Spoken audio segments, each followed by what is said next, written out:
with Aisha Al-Mazmi and Mikhail Atiyah on Pulse 95. So when I was sitting earlier with Umnia Saleh from Future Talk and RR from the IT team and Vikas, the head of production, and I just did this. I was like, noses are kind of weird. Have you ever touched... You touch your nose. There's no bone, right? Obviously, there's no bone. It's cartilage. Yeah, that's what it is. But it's quite tough. Like, wow. Like, look at our noses. Have you ever been punched on the nose? No, I'll tell you what happened. Then that probably will change your mind. No, I know. Listen, here's the thing. A long time ago, I remember this very clearly, is I was... You know how sometimes if you have an SUV, you can flip open and shut the car seats, right? Yeah. And I remember, I don't know, I think I was sitting in the very back seat and it was me, it wasn't somebody else, and I smacked my face really hard while trying to close it because, it was too dark, could not see the distance properly, and it hurt my nose a lot, and my nose somehow survived it. And this is an interesting a bit of a tidbit information about me, some trivia about Aisha, is that I really have like this fear. You know how we have irrational fears of something? Yeah. I have an irrational fear of breaking my nose. I know. I cannot even... That's understandable. Listen, I'm okay with violence, more or less. Like if I'm watching a movie, a TV show, or even like watching somebody boxing match, somebody fighting, I'm okay with that. But the moment I see somebody try to punch somebody's nose, I cannot look at the screen anymore. You just cringe. I cringe. I look away. You can't even imagine the pain. Exactly. So it's like one of my biggest fears ever is something happening to my nose. It's like even when I try to get a facial or something, when they start, going through your nose, and I'm like, don't break it, don't break it, don't break my nose, please don't break my nose. Even though I'm pretty sure that our noses are quite, strong. And at the same time, they're not going to break my nose from trying to extract some whitehead and blackheads on my nose. Hopefully not. Hopefully not. Fingers crossed. Guys, text us 4215. Tell us all about your irrational fears.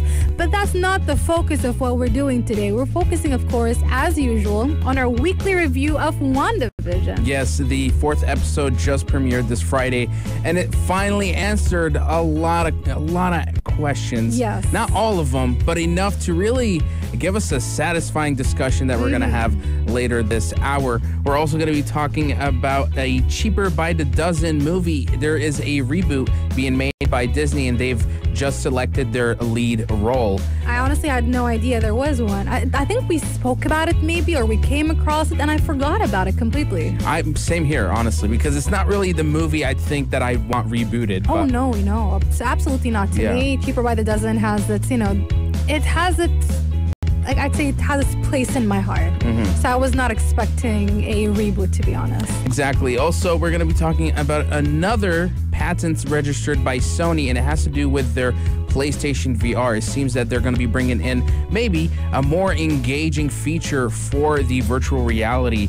Also, a possible leak about a new Mario game of some kind. Some details on a specific Twitter profile changed a few of its wordings, and now people are like, oh, could this be a new announcement for something? What is going on over there? Exactly. So, again, share with us your irrational fears. Are you excited? What's happening? It's the first day of the week. Are you excited? Last day of January as well. Last day of January. You're excited about another new month, or are you exhausted already on the second month of the year? Tell us all about it. 4215 Victisalat or come to our live stream on YouTube. Search us up, Pulse 95 Radio. We're keeping an eye on the live chat. We're going to be taking a short break, and they're going to kick it off with our full of spoilers WandaVision review. Stay tuned.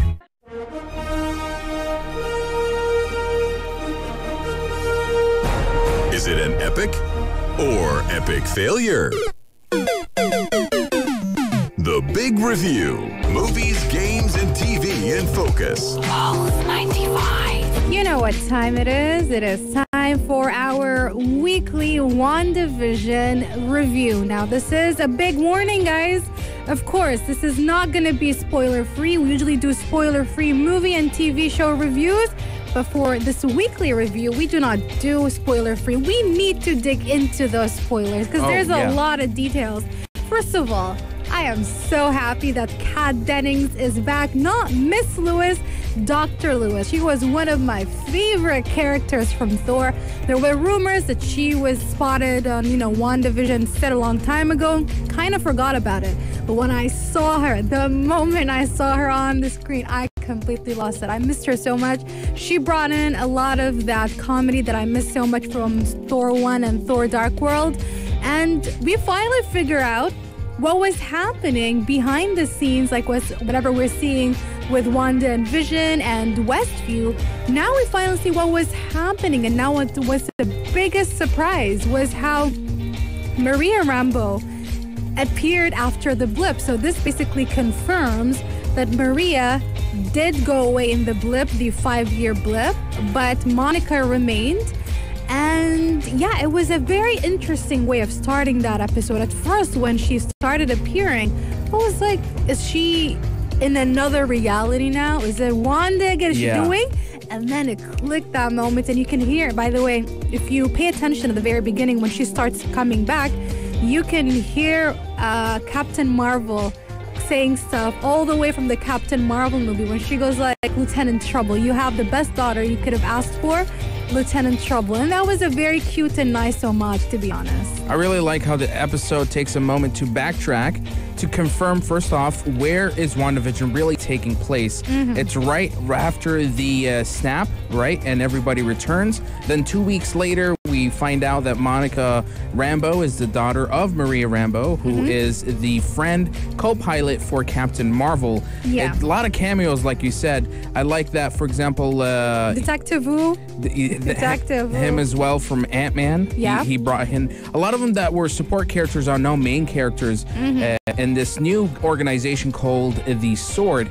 And Sword, we've come to realize, is something similar to S.H.I.E.L.D., but they deal with things that are more cosmic and extraterrestrial, space-related. And they've come to realize that there is some weird ongoings are happening at a place called Westview, which is the place that WandaVision is apparently doing a sitcom in. And which apparently never existed, because there is an East View, but there was never, ever a West View. It seems like the surrounding area around this town, everybody has selective amnesia. Nobody knows, and nobody even thinks that there is a place there, even though it's right in front of them. And so Monica Rambeau steps into this little reality bubble, and we don't see her for a while until the intern, the astrophysicist character, starts to dabble with the microwave. Darcy. Dr. Lewis. How could you forget? Dr. Lewis, my bad. Darcy. She used to be an intern. Now she's the doctor. She was an intern again, all the way back in Thor and Thor Dark World. She had a bigger role, but then obviously she disappeared. And I'm very happy to see her, but continue. The best part about this is that they really flush out what is really happening. And it's basically Wanda taking something called the cosmic microwave background radiation, which is some kind of energy that used to exist when the Big Bang took place. And she's using it to create her own reality bubble in that reality. And I like that we as the viewers feel the same way the Sword agents feel, where it's like, what is this? Her world is a sitcom? What's going on here? So in a way, there's this connection. You resonate with them because we're just as confused as the agents. And we start to get some really new revelations about how, for example, who was the beekeeper? Apparently, when you step into the bubble, the reality bubble of Wanda, you are sort of changed into that kind of reality. Something that works with that reality. There are also some small things here and there that I want to talk about. You know how when Detective Wu was writing things on the board, he says, why hexagonal? What's up with the hexagons? And if you notice, there are a lot of hexagons all throughout the 4 episodes. First of all, if you look at the actual the radio waves or whatever, the map, you see the thing is a hexagon. It's a bunch of hexagons. And back in the first or second episode, when you see the picture of Wanda and Vision in the whole title sequence, it is also a hexagon. Now, here's the question as well. There's also something that somebody pointed out that only a true, massive, crazy Marvel fan can tell. And even I was like, wait a second, there's something fishy over here. And that is Tyler Howard himself. Now, Tyler Howard, somebody pointed out that in S.H.I.E.L.D., which is the actual show, Marvel's Agents of S.H.I.E.L.D., which again, there's always been a question, is it canonical or is it not? There is somebody with the same last name, and that person was in S.H.I.E.L.D., but turned out to be from Hydra. Now, if you actually see Tyler Howard's actual room, his office, you see there are some hexagons as well. And even the fact that Maria refers to him as the Charmer.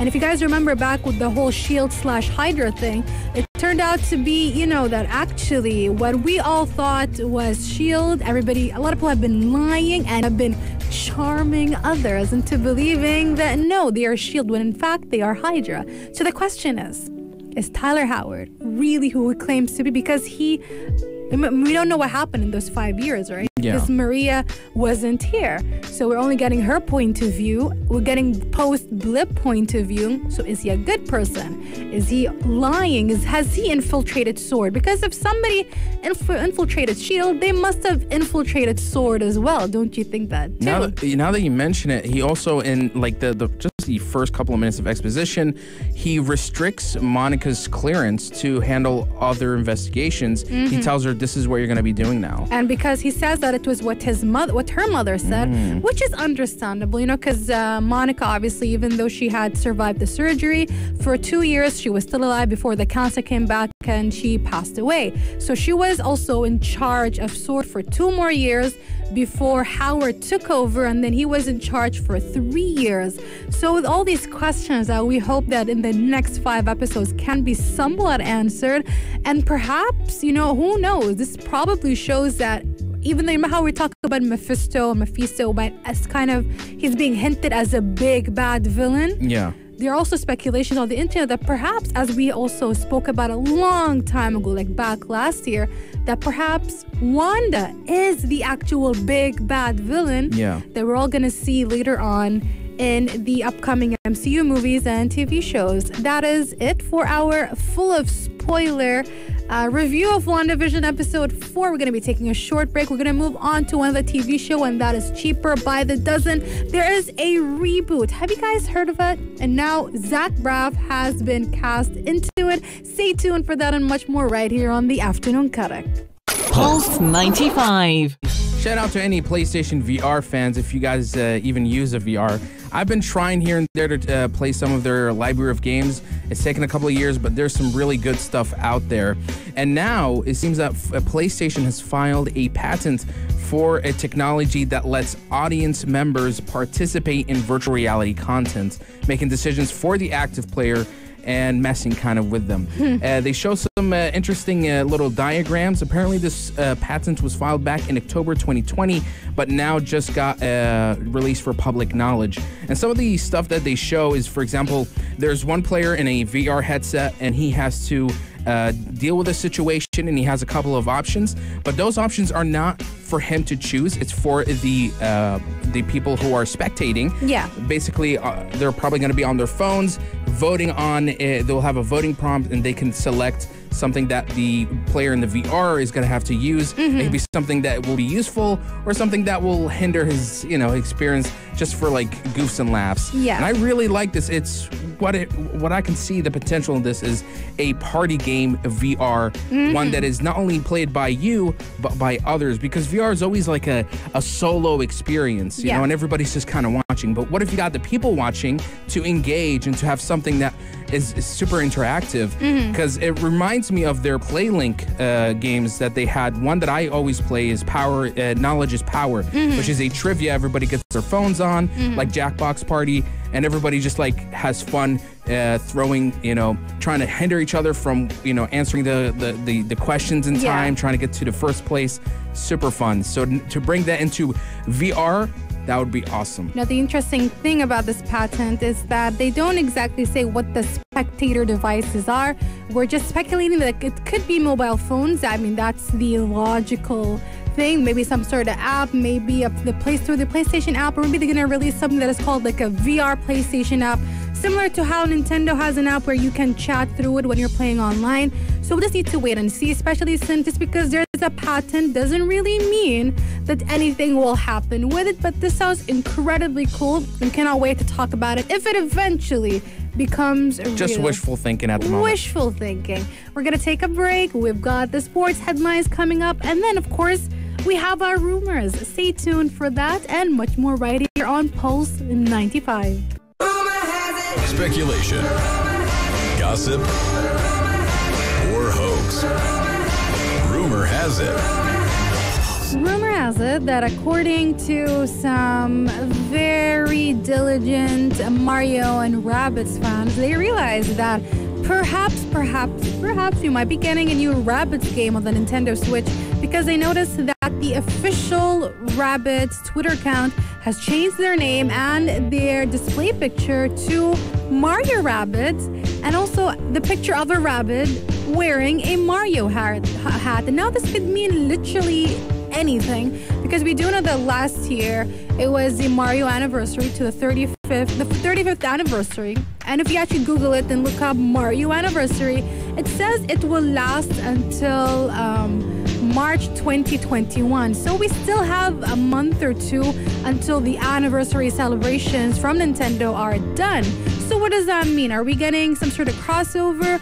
Or perhaps it's a special item that's going to appear in any of the upcoming Mario games. What is going on? We don't really know. It could also be a collaborative effort by Ubisoft and Nintendo to work on a sequel for the whole game itself. Maybe. I don't know if it was commercially successful. It is.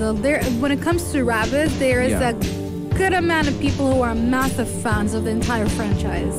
Well, the thing is that based on the reported Nintendo showcase that could happen in April, we'll have to see if they will also be announcing anything on that showcase as well, because we know that we're all kind of waiting for Bayonetta 3, Legend of Zelda, Breath of the Wild 2, Metroid Prime 4. Metroid Prime 4. It's been, I mean, you think Cyberpunk took long, Metroid Prime, but it would be great news to hear that there could be another sequel for this, and just to see kind of Nintendo continuing their collaborations with big publishers like Ubisoft. Maybe they can expand to other publishers as well, but I'm not sure, like Activision. When I think Activision or EA, do they also have their own family-friendly mascots like at Ubisoft? Nintendo is very picky, you know. So we'll have to wait. Yeah, we just need to wait and see, because if you guys remember, we did speak about a leak that happened a while back at the beginning of the year. It was literally around the 1st or 2nd of January, where somebody was saying that perhaps maybe there are going to be some massive announcements from Nintendo. And I think if there is a new Rabbids game, it's going to make sense. It's going to fall into place. And then with this really, this big lineup of speculations. Is it true? Is it not true? We don't really know. Maybe, hopefully, fingers crossed, Pokemon remake, please. We want the Sinnoh Plateau back again. I miss that. I want Diamond and Pearl. Hashtag make Aisha happy. Make Aisha and the tons of fans out there who have been waiting for a remake of the Sinnoh version for the longest time ever. Now we move on to our next story, and that is YouTube, and they're testing out some new interesting features. Let's talk about that right after this short break. We've got some Taylor Swift coming up. Stay tuned. This is Pulse 95. Now, according to this article, YouTube is testing out an ability, a feature to add shorter clips, as in you take your longer video and the ability to add a shorter clip. And all I can say is this YouTube's version of a TikTok. In a way, but here's what I like about this, because, with YouTube, there's tons and tons of creators. It doesn't only just sort of, it's only for, gamers and whatnot. It's for everything. And one of the subcultures, when you have a big fan base, a lot of people enjoy watching highlights, the best moments of a stream, or the best moment of a content creator's video. So what if you had the ability to just kind of clip it, instead of downloading the whole thing and you manually editing out your best part, then publishing the video, but then maybe, because it's not the original work, it could flag. But what if there's a way you can just clip it right there and have it shared for everybody to see. That is what YouTube is doing with this cool new feature. They've just announced, and some of the developers from YouTube's department showcased an example of it. It's really, really nice. So you can basically take 5 to 60 seconds of a live stream of a video, and then you can basically give it a bit of a title, say this, a little bit of a blooper moment here, or the live streamer laughing, or someone goofing up in a game session, and it can be shared, and you can kind of like have an embedded link. You can share it to all sorts of platforms, WhatsApp, Instagram, and then what's even the best part about it is that the creator himself could see on that video later, if they go to their YouTube studio, they can see what what viewers have basically clipped out, and it's a nice way for viewers to have greater control of the content they're watching, and just sort of share out some of their favorite moments that they've dedicated to watch. I really like this. It's still in alpha testing, and hopefully it'll roll out with more content creators out there. They, of course, will have the option to use it or not use it, depending on how comfortable they feel about this. And the thing is, like, even though I did call it a TikTok copycat, then I feel like it's a copycat, but at the same time, it works within it. They took it in a way where they can easily adapt it into whatever they are giving out, whatever they are, have available, which is making long forms of video. So unlike Instagram, I know I love Instagram, I use it a lot, but I feel like Reels, and even when it came to stories, was just literally a copycat. And now we know that YouTube does have a story feature. The whole story feature was just hilarious, honestly, the way everybody just took it away from Snapchat's hands, and then funnily enough, everybody's using all versions of the stories features across all kinds of social media platforms, sometimes even ditching Snapchat completely. But when it came to Instagram and Reels, I was like, come on, Instagram, not again. But this, again, when I see it here on YouTube, I'm like, that is smart. Because, again, yes, they did copy TikTok, where it's 5 seconds to 60 seconds long. It's also comparative to Twitch. Twitch does something like this. A lot of live streamers, when they're doing something epic, they tell their viewers, clip it, so they can actually save those little moments and have them published. Now, here's the thing. We don't know if can they actually clip it themselves as viewers and save it, because what I'm understanding is sort of like, again, hey, check out this reel or this video that like a bit of a promo. They don't technically save it. What happens is that a specific timeline is sort of embedded into the video, so when you click that clip, it will take you to that sort of loop, so you can rewatch that moment of the video again and again. Like a promo, that's what I'm trying to say. Just like those YouTubers and streamers, etc., can use it as a promo, which again is very smart of YouTube of taking that technology and adapting it to them. Now we go on to our last story. It is a video game, so we're going to be talking about that Tomb Raider video game that's been going on every year all around the internet. And the interesting thing is the content itself, because apparently it's trying to tie in with the movies. What is going on over there? We'll talk about that right after this very short break. Pulse 95. Quite a few anniversaries for 2021. The one that we talked about earlier this year was the 45th anniversary of Super Mario. 35th. That kind of started, last year, but it's going to continue until March 2021. And now we're going to talk about Tomb Raider, which is turning 25 years old. And there's a new game coming out. And I was very confused. It's like we're going to tie into the original series. What original series? You're talking about the movies. There's 2 versions of the movies. There's also the continuation of the reboot sequel to the movie series we're talking about. Again, it shows how confused I am. But apparently they're going to tie it in to something. So Crystal Dynamics, the developers of the rebooted Tomb Raider, who have really done a great job creating a origin story for Lara Croft. And now one of the game director himself, Will Kerslake, has revealed in the 25th anniversary video that he wants to try to develop the next game in a way where it ties in the rebooted game with the older series of games. We're talking the stuff that came out in PlayStation 1 the first Tomb Raider games as well as the Legendary series. Now this is where I'm like, okay, That's ambitious. It's ambitious because those these two Lara Crofts are very different. The ones from the PS1 versions, she's more seasoned. She's a veteran explorer, whereas the rebooted explores her origin story. And she's slowly developing and becoming a survivor. So in a way, it could have that pacing where now she's seasoned enough to bring in that different version of Lara Croft.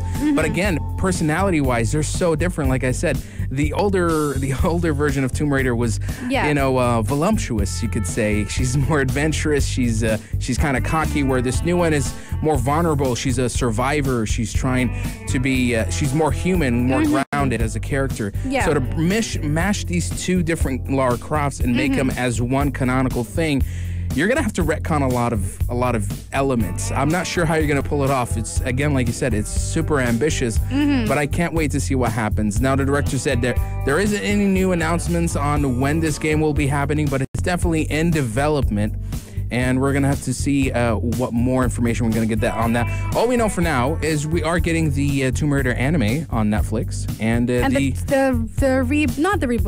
sequel of the reboot. Again, I'm so confused. There are so many Tomb Raiders, and what makes it even worse is that they're all called Tomb Raider. Can you just add Tomb Raider 2, Tomb Raider The Revenge, Tomb Raider The Dark Secrets of Lara Croft, Tomb Raider not Lara Croft? It's like Tomb Raider Definitive Edition, and then Rise of the Tomb Raider, then it's just, I know what you mean. It's so confusing. Guys, can you please fix that so that people like me do not get any more confused than they are? Now, we move on to our very final segment, Aisha and Mikhail Suggest, but we do have a nice throwback, Maroon 5, She Will Be Loved. It's almost 5 p.m. That was Afternoon Karak. For dessert, Aisha and Mikhail Suggest. As your coping mechanism for 2020 and 2021, we love giving you guys some, I wouldn't say it's advice, and also some suggestions and some reminders. And this one is coming from Mikhail, and I believe you've said this before, but it's a very good one, because even though you told us about it last time, I did not do it last time. Oh man, here's the thing. You just realize as you grow older and you have all these responsibilities, you're always trying to figure out backups, to worst case scenarios. And my suggestion today is to have backups for your keys. It can be your car keys, house keys, keys to your safe, keys to your computer if you're that tech savvy. But the point is that please go out and just spend one day on a trip back from work or from your shopping to go to just a key specialist and have them make copies for everything, your room, your house, your car keys, all of that, because you never know when you're gonna lose them. And you just need the backup for emergency, or just on a rainy day, you're stuck out of your house and you're trying to open the door and you're like, you call up your parents or your family. It's like, when are you gonna get back? Because I need the key. It's like, oh, we're in Dubai. We won't be back here until like 5, 6, 7 hours. So you're sitting outside the house. You're like, gee, if I only had a backup in my car somewhere. So that is why you need to make copies for all of your keys. And to add to that, because some cars have the automated car keys, make sure you have extra batteries, because they have the small batteries that you can find them everywhere. When I first had to change mine, I was like, oh my God, I need to go all the way to the car dealership. And like, no, you can go to literally any grocery store, most supermarkets. I'm not even talking about those massive ones. I mean, the normal supermarkets. Just ask for the battery for your car keys, and it's highly likely that they have them. They're everywhere. Go to Carrefour if you want. Just get extra ones. Keep them in your compartment in your actual car, at your home, wherever it is where you can keep your batteries. Because I kind of have that issue where I had my extra car key, I couldn't find my main one, and I go all the way to my car and I'm like, what is going on? It's not working. So I had to go back and go look for my actual the one that I lost, and that took an extra couple of minutes that I could have saved had I had that battery on me.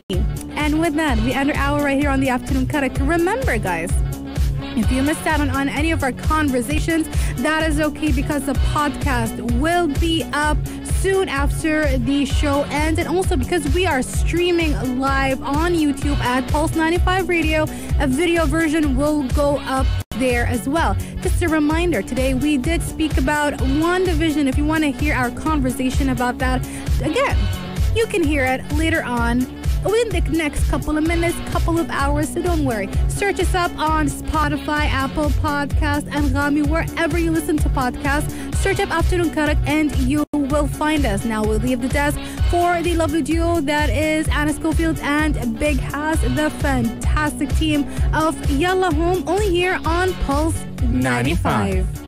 If you liked this episode of Afternoon Karak, drop a like and subscribe. Pulse 95. Be sure to follow us on Instagram for all our daily updates and top stories.